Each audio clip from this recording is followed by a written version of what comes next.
Bonjour à tous et bienvenue dans une nouvelle vidéo. Aujourd'hui, je vous fais une vidéo concernant la correction des exercices que vous aviez à rendre pour le 4 mai. Donc, pour l'exercice 1, on vous demandait si les affirmations étaient vraies ou fausses. Les côtés opposés d'un parallélogramme sont parallèles, donc c'est vrai. La propriété qu'on utilise, donc c'est la propriété 2. Si un quadrilatère est un parallélogramme, alors ses côtés opposés sont parallèles et ses côtés opposés sont de même longueur. On l'utilisera juste après. Pour la deuxième affirmation, les diagonales d'un parallélogramme ont la même longueur. Attention ici, c'est faux. On connaît par la propriété 3 uniquement que si un quadrilatère est un parallélogramme, alors ces diagonales se coupent en leur milieu. Donc les diagonales ne sont pas forcément de même longueur, mais elles peuvent l'être. Pour l'affirmation C, les côtés opposés d'un parallélogramme sont de la même longueur. Donc c'est vrai, c'est exactement la même propriété que l'on a utilisée pour le A. Et pour la dernière, tous les parallélogrammes ont un centre de symétrie. C'est vrai. Et on utilise la propriété 1. Si un quadrilatère est un parallélogramme, alors il possède un centre de symétrie et c'est le point d'intersection de ses diagonales. Passons maintenant à la correction de l'exercice 2.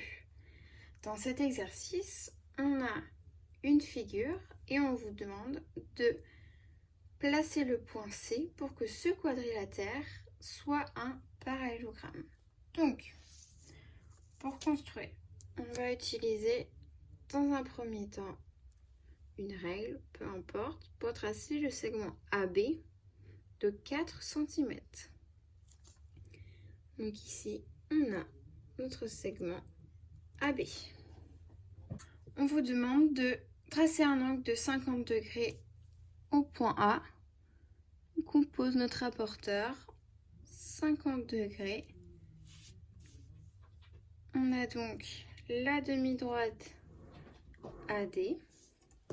Et pour obtenir le point D, on le place à 3 cm de A. Donc là, on a retracé la figure que l'on a. On l'a retracée en vraie grandeur. Pour déterminer le point C, donc comme on a vu les propriétés juste avant, on sait que un parallélogramme doit avoir ses côtés opposés de même longueur et parallèles. On va utiliser les côtés opposés de même longueur. Donc AD va être de la même longueur que BC. On prend donc notre compas que l'on place au centre de rayon A, centre A de rayon AD, juste ici, et on va tracer un arc de cercle à partir du point B. On fait la même chose, on prend un écartement de compas AB, on place sur le point D et on trace notre arc de cercle. On a donc notre point C ici. Et on peut donc tracer notre parallélogramme. Ce que je vous demandais de noter juste ici, c'est, par exemple, suivant ce que vous avez utilisé, j'ai utilisé la propriété concernant les côtés opposés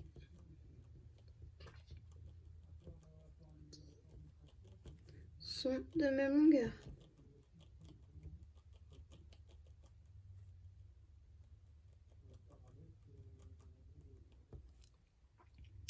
Voilà, on pouvait aussi utiliser les côtés opposés sont parallèles et donc tracer la parallèle à AD, ensuite la parallèle à DC et l'intersection avait notre point C. Donc passons maintenant à l'exercice 3. On vous demande de tracer les hauteurs du triangle. Donc d'abord, je vais nommer le triangle ABC. Je vous rappelle qu'une hauteur, c'est une droite qui est perpendiculaire à un segment et qui passe par le sommet opposé. Donc si on veut tracer la hauteur de AB, on va utiliser notre équerre. On va la placer perpendiculairement à AB et on veut qu'elle passe par le point C. Donc ici, on a la première hauteur de AB issue de C. On va faire exactement la même chose pour CB et AC. Donc on place notre équerre perpendiculairement à CB et passant par A. Et ensuite pour AC, perpendiculairement à AC, passant par B. Et on obtient nos trois hauteurs qui ont un même point d'intersection. Pour l'exercice 4, on vous demande de tracer les médianes. Donc je rappelle qu'une médiane, c'est une droite qui passe par le milieu du segment et par le sommet opposé. Donc pareil ici, ABC. Pour déterminer le milieu du segment, on va utiliser notre compas. On va mettre la pointe de notre compas sur B et on va tracer deux arcs de cercle de part et d'autre du segment A. Et on va faire exactement la même chose au point A en gardant le même écartement du compas. On a donc ici deux points d'intersection. Grâce à ces deux points, on va pouvoir déterminer le milieu de AB. Et on peut donc tracer notre médiane qui passe par C et le milieu de AB. On a notre première médiane. On va effectuer exactement la même chose pour les prochaines médianes. Donc, arc de cercle de part et d'autre, au point B à partir du point C. On détermine le milieu de notre segment et on trace ici, à partir du milieu jusqu'au point A, notre médiane. Et on fait pareil pour AC. On fait nos arcs de cercle à partir du point C à partir du point A. On obtient le milieu et on va pouvoir tracer ici notre médiane. Et là, on a bien nos trois médianes qui ont un seul et même point d'intersection. Et donc pour finir, on a l'exercice 5 avec nos trois médiatrices à tracer et le cercle circonscrit. Je rappelle qu'une médiatrice est une droite qui est perpendiculaire et qui passe par le milieu du segment. Donc on a toujours notre triangle ABC. Pour tracer la médiatrice, ça va être la même méthode que pour la médiane au départ. On trace des cercles des arcs de cercle de part et d'autre de nos segments. Et on va donc pouvoir tracer ici notre médiatrice qui est donc perpendiculaire et au milieu de AB. On fait la même chose pour BC.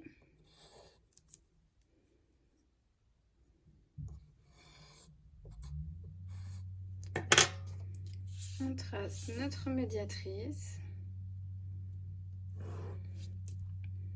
perpendiculaire et au milieu. Et pour C1,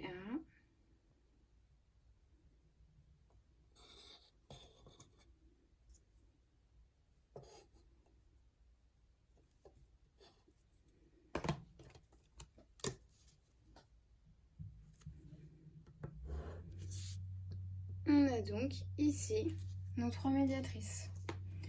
Pour tracer maintenant le cercle circonscrit, le centre, c'est le point d'intersection de toutes les médiatrices. Et le rayon, c'est ce point d'intersection et un sommet de notre triangle. On va donc pouvoir tracer le cercle.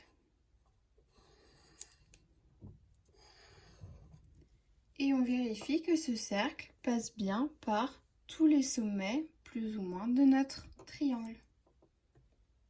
Donc passons à l'exercice 6. Cet exercice porte sur le chapitre des pourcentages. Donc on vous dit que en moyenne, un adulte est constitué de 65% d'eau et de 15% de masse osseuse. Ça va être nos deux données les plus importantes. Et on vous demande de calculer la masse d'eau puis d'os chez une personne de 75 kg. Donc 65% d'eau, cela signifie que pour une personne qui pèse 100 kg, il va avoir 65 kg d'eau dans son corps. Donc, si on commence par calculons la masse d'eau chez une personne de 75 kg. Pour calculer la masse d'eau, on va prendre le poids de cette personne, 75 kg, multiplié par 65%, c'est-à-dire 65 sur 100. Et on obtient donc, grâce à notre calculatrice, 48,75 kg. On peut donc noter en phrase réponse que la masse d'eau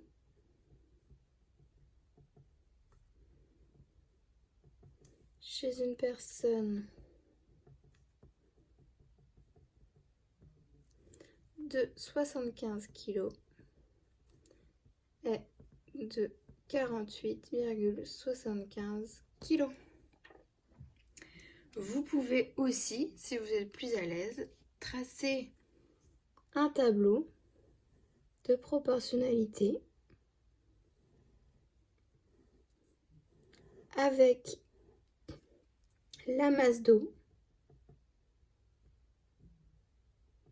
et le poids de la personne. On vous dit donc 65% d'eau, c'est-à-dire 65 kg d'eau pour 100 kg. Et on vous demande pour une personne de 75 kg. On cherche donc ici cette case-ci. Pour obtenir le coefficient de proportionnalité, on se réfère au chapitre de la proportionnalité. Donc le coefficient c'est 65 divisé par 100. Attention à la flèche. Et on obtient 48,75. On obtient la même chose. Soit vous pouvez faire un calcul directement, soit vous pouvez utiliser le tableau de proportionnalité. Ensuite, le deuxième point, calculons la masse osseuse.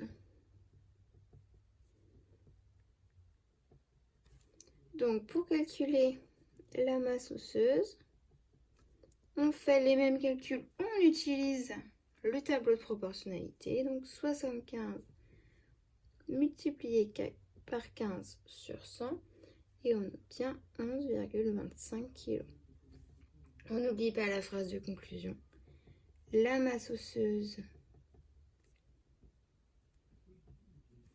chez une personne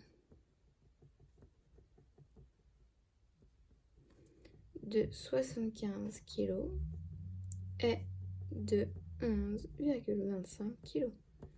La masse osseuse, c'est la masse, le poids de nos os. Exercice 7. Donc, dans cet exercice, on vous dit qu'un marchand de chaussures propose une réduction de 30% sur une paire de chaussures de 50 €. Pour acheter cette paire, Gabriel sort un billet de 20 €. Qu'est-ce que vous en pensez? Il va falloir déterminer le prix de cette chaussure après réduction. Donc, on va calculer la réduction. Pour calculer cette réduction, donc c'est comme l'exercice précédent, on utilise le prix, donc 50 €, multiplié par 30% et on obtient 15 €. 15 € de réduction. Donc, il va falloir enlever aux 50 € les 15 € de réduction pour avoir le prix de la chaussure après réduction. On obtient donc 35 €. Donc, on peut dire que Gabriel n'a pas assez d'argent avec son billet de 20 €. Il lui manque 15 €. On peut aussi tracer un tableau de proportionnalité comme tout à l'heure. Pour 100 €, on a une réduction de 30 €. Pour 50 €, combien on a de réduction? C'est possible. Et vous obtenez exactement le même résultat. Il ne faut pas oublier de soustraire la réduction au prix de départ. Exercice 8. Donc, dans cet exercice, on vous dit que Marina commande un album photo sur Internet. Elle a une réduction de 10 € et elle paye 26,50 € après cette remise. On vous demande le pourcentage de réduction. Donc, on va devoir d'abord déterminer le prix de l'album photo au départ. Donc, au départ, l'album photo coûte 26,50 € plus 10 €. L'album photo coûte 36,50 €. On peut donc maintenant calculer le pourcentage de cette réduction. Donc, ici, les calculs vont être un petit peu différents. On veut le pourcentage. Donc, on utilise 100 multiplié par 10 sur 36,50. On obtient environ 27,4. C'est beaucoup plus facile ici de faire un tableau. On a notre réduction de 10 €. On a notre prix de départ de 36,50 €. Pour obtenir en pourcentage, c'est-à-dire pour le prix de départ, pour 100 €, quelle va être notre réduction? On a donc notre coefficient de proportionnalité, 10 divisé par 36,50 et on obtient 27,4. On n'oublie pas de noter le pourcentage représentant la réduction est de 27,4%. L'exercice 9. Dans cet exercice, on vous demandait de calculer l'aire de chacun de ces parallélogrammes en fonction des mesures que l'on vous donne. Donc, je vous rappelle que lorsque l'on calcule l'aire d'un parallélogramme, la formule c'est côté fois hauteur. Donc, si on note calculons l'aire de ce parallélogramme,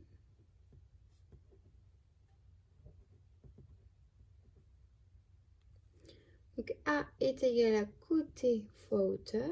Ici, notre côté, on vous dit qu'il mesure 6 cm. Et la hauteur, elle mesure 4 cm.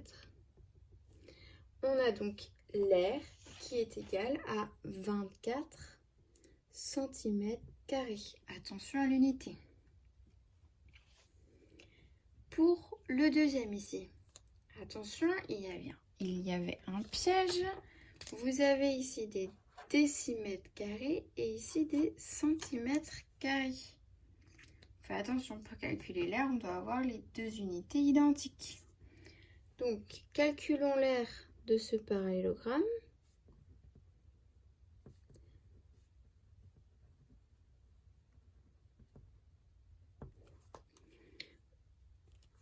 Donc, soit on utilise les décimètres, soit on utilise les centimètres. Je vais utiliser les centimètres, donc 4,7 décimètres, on se rappelle que ça vaut 47 cm, et on peut donc ici calculer l'aire de notre parallélogramme. L'aire côté fois hauteur, notre côté mesure 47 cm, notre hauteur 7,2 cm et on obtient 338,4 cm², qui est exactement la même chose si vous avez tout mis en décimètres carrés, 3,384 décimètres carrés. Donc ici, bien attention à garder les unités. Continuons sur les aires avec l'exercice 10. Donc pour ce premier triangle, on vous demande de calculer l'aire de ABC. Donc on le note, calculons l'aire de ABC. Donc l'aire de ABC, l'aire du triangle que l'on doit connaître, la formule que l'on doit connaître, côté fois hauteur divisé par 2. Donc l'aire de ABC, notre côté ici BC, donc on le note, notre côté BC et notre hauteur DA. c'est important ici de noter la formule et ensuite de noter les longueurs que l'on va utiliser. On peut donc mettre en valeur numérique, BC est égal à 15 cm, DA 6 cm, et on divise le tout par 2.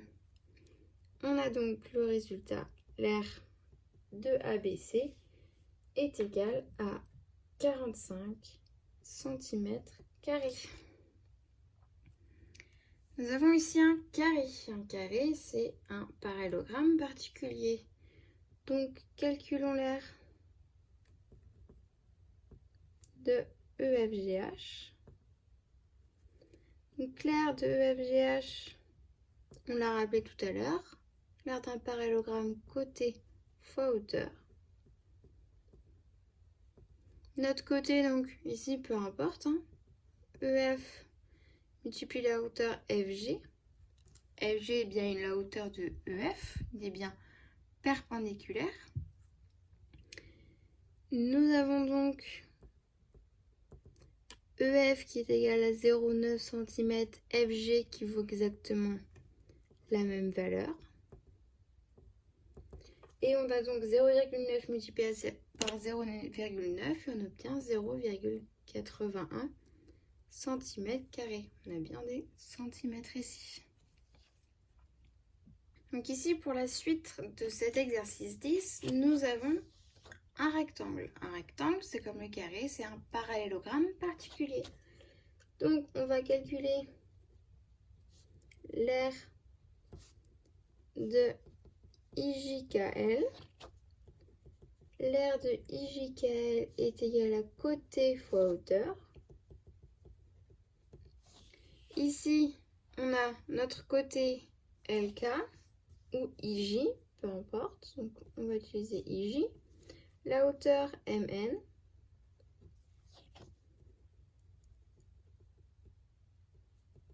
Donc, par rapport à l'exercice 1 qu'on a vu, on sait que dans un parallélogramme, les côtés opposés sont de même longueur. Donc, IJ égale à LK, qui est égal à 4 décimètres carrés, et MN est égal à 0,8 décimètres carrés. On peut noter KIJ égale à LK. Et on a donc IJKL est égal à 3,2 décimètres carrés. Attention aux unités, on a bien des décimètres, donc on a l'air en décimètres carrés.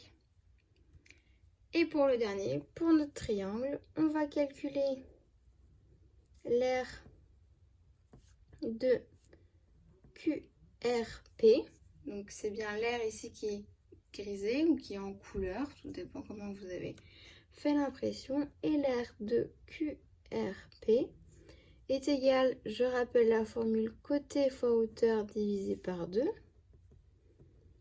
Alors ici, il va falloir déterminer quel côté on utilise et quelle est notre hauteur. Je vous rappelle que la hauteur doit être perpendiculaire et passant par le sommet opposé dans un triangle. Mais la hauteur n'est pas forcément dans le triangle. Donc ici, vous voyez bien que la droite QR est bien perpendiculaire à OP. Donc QR va être le côté et la hauteur OP. Le tout divisé par 2, on n'oublie pas. Donc l'aire de QRP, QR on nous donne 5,1 cm, OP 6 cm et on divise le tout par 2. Donc l'aire de QRP, il vaut 15,3 cm². On a bien des centimètres ici. Dernier exercice, exercice 11, on vous demande de calculer l'aire de la figure ici en vert. Ce qu'il va falloir déterminer dans un premier temps. On va devoir décomposer notre figure afin de calculer les aires que l'on connaît. Donc ici, on voit que l'on a un rectangle AC, EG. Donc ici, on a un premier rectangle. On peut calculer l'aire. On sait calculer l'aire d'un rectangle. On a ensuite des demi-disques ici, en rouge. Donc ici un demi-disque de centre I et de rayon IC. Et ici un demi-disque de centre J et de rayon JF. Je les mets de la même couleur. Car ici on vous dit que IC égale JG égale 2 cm. C'est-à-dire que ces demi-disques sont équivalents. C'est exactement les mêmes. D'accord? Et on a donc deux autres demi-disques ici, en noir, que l'on doit retirer à notre rectangle. Donc ici on a demi-disque de centre M et de rayon AM, et ici demi-disque de centre N et de rayon EN. Et ces deux demi-disques sont aussi identiques. On va donc pouvoir calculer, avec toutes ces étapes, l'aire de la partie en vert. Dans un premier temps, on va calculer l'aire de notre rectangle ACEG. Donc c'est ce que l'on a en bleu. Pour calculer l'aire de ce rectangle, donc l'aire de ACEG, largeur fois longueur, AG fois AC est égal à 3 fois 6, c'est égal à 18 cm². On vous donne ici les valeurs de AC et de AJ. Donc l'aire de notre parallélogramme vaut 18 cm². Le rectangle en bleu. On a donc nos demi-disques à calculer. On va calculer dans un premier temps l'aire du demi-disque de rayon AM, qui est en noir, qui est identique à celui de EN. On est bien d'accord. Donc, pour calculer l'aire d'un disque pi fois rayon au carré, ici on le divise par 2. D'accord? Pour avoir uniquement ce demi-disque-ci. On n'est pas obligé de diviser par 2 et dans ces cas-là, on aura l'aire de nos deux parties en noir. Donc, on sait ici que notre rayon est de 1 cm. Donc, pi fois 1 au carré divisé par 2. On obtient pi sur 2 égale 1,57 cm². Ou 3,14 cm² si vous obtenez non pas le demi-disque, mais le disque. Ensuite, on va calculer l'aire du demi-disque en rouge. Donc c'est exactement la même chose que tout à l'heure. Mais ici, on a un rayon de 2 cm. Donc c'est pareil, soit on fait les demi-disques, soit on calcule le disque directement. Et on obtient soit donc pi fois r carré divisé par 2, pi fois 2 au carré divisé par 2. On a 2 pi qui est environ égal à 6,28 cm². Ou 12,56 cm² pour le disque en rouge, suivant les calculs que vous allez faire. On a donc calculé l'aire de chacune des parties de notre figure. On peut calculer l'aire de la surface verte. Donc, on va prendre notre rectangle.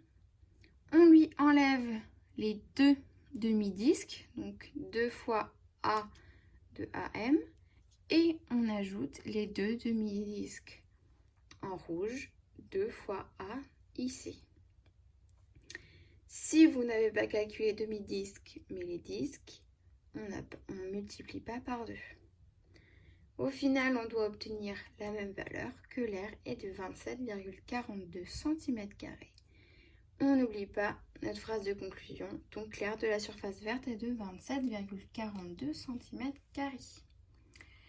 Donc voilà, on en a fini pour la correction de ces 11 exercices. N'hésitez pas à me poser des questions si besoin.